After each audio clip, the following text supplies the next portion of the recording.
Hey guys and girls, I'm back here to start section 4 today. We're pretty much finishing up topic 9 with the second half of the unit with sections 4 and 5 on Presidents Kennedy and Johnson. Section 4, we're going to cover President Kennedy. Starting off with the election of 1960. It's a typo, sorry about that. Say 1960. We'll evaluate Kennedy's domestic policies, and then lastly, we'll assess the impact of his assassination. Starting off with the election of 1960. You had Democrat John F. Kennedy facing off against Republican Richard Nixon, who was the vice president to Dwight Eisenhower. So here are the candidates. This election ushered in a new generation. It would have the first president born in the 20th century, whether it was Kennedy or Nixon. They're both born in the 20th century. Also featured the first televised debates. You can see a picture of the candidates on television. Television is going to play a major role in the 1960 election.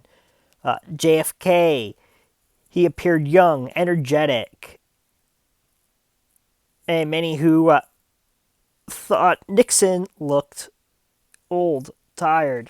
And actually, part of that was Nixon was actually sick during the first debate and was offered to cancel it or postpone it, and he decided to go through with it. So he really did not appear very well.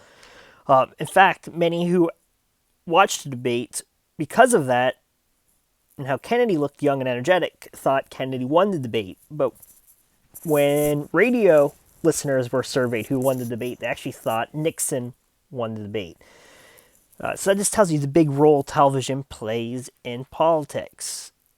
Sometimes we get caught up with what we're seeing that we don't always listen to the actual content being said.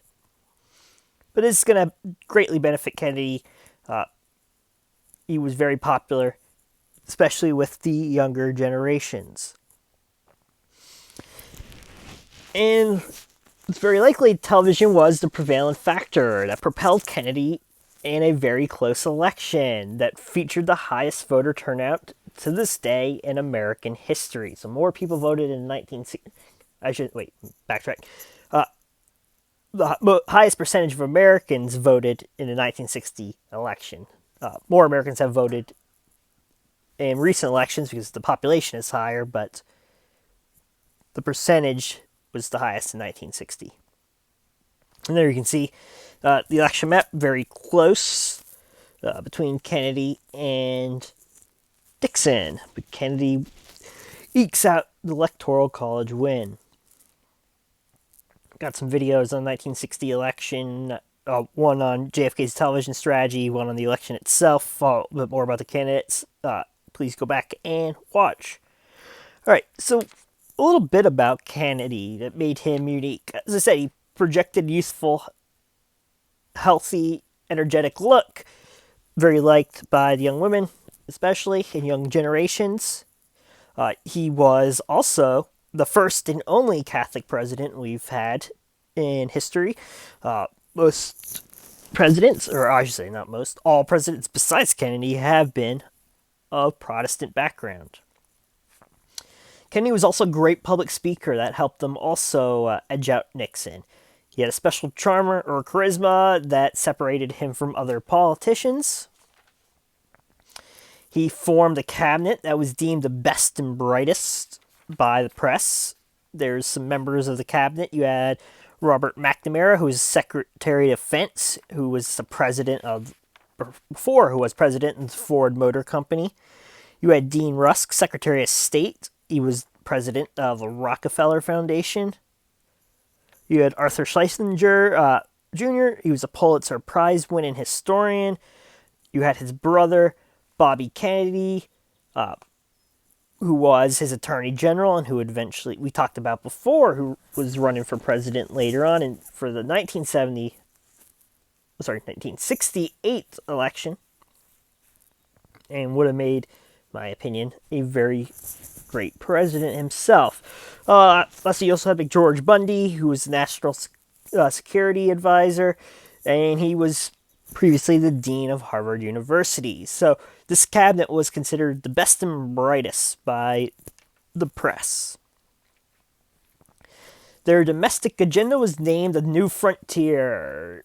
New Frontier, nickname referring to his space exploration plans, but also included his proposals to jumpstart the economy, improve education, expand healthcare, and improve civil rights for African Americans. This famous quote from his inauguration address that you'll be watching and listening to: "We stand today at the edge of a new frontier, the frontier of the 1960s, a frontier of unknown opportunities and perils, a frontier of unfulfilled hopes and threats." So let's dig deeper into his new frontier. He wanted to tackle poverty. He was able to get Congress to push through an increased minimum wage, extension to Social Security benefits, and improvements to welfare system.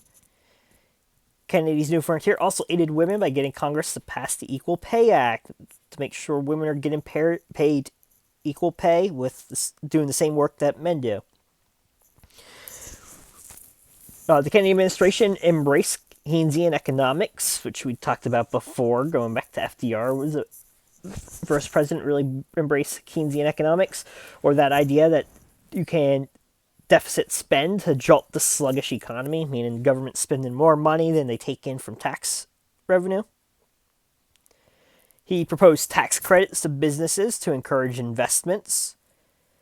He increased military spending, which created new jobs. He gave tax cuts to the middle class while raising taxes on the wealthy. And it worked. The early 1960s sluggish economy experienced tremendous growth by the end of the decade, much due to the policies of the Kennedy administration. When it comes to civil rights, Kennedy was passive at first. Major reason being is he had no support of conservatives or Southerners in Congress, made it really difficult. But by 1963, as we talked about in the previous sections, with the increased violence in the South, especially it being televised, he began to propose stronger civil rights legislation. And of course, he proposed the Civil Rights Act, but that would not get passed till 1965 after his assassination. But the cornerstone of his new frontier was the space program. He promised during his inauguration to overtake the Soviet space program and win the space race. And his dream of surpassing the Soviets was achieved in July of 1969 when astronaut Neil Armstrong and his spacecraft Columbia landed on the moon. So by the end of the decade, U.S. would overtake the Soviets in the space race. Unfortunately, as we mentioned before, for Kennedy, he would not get to live to see it.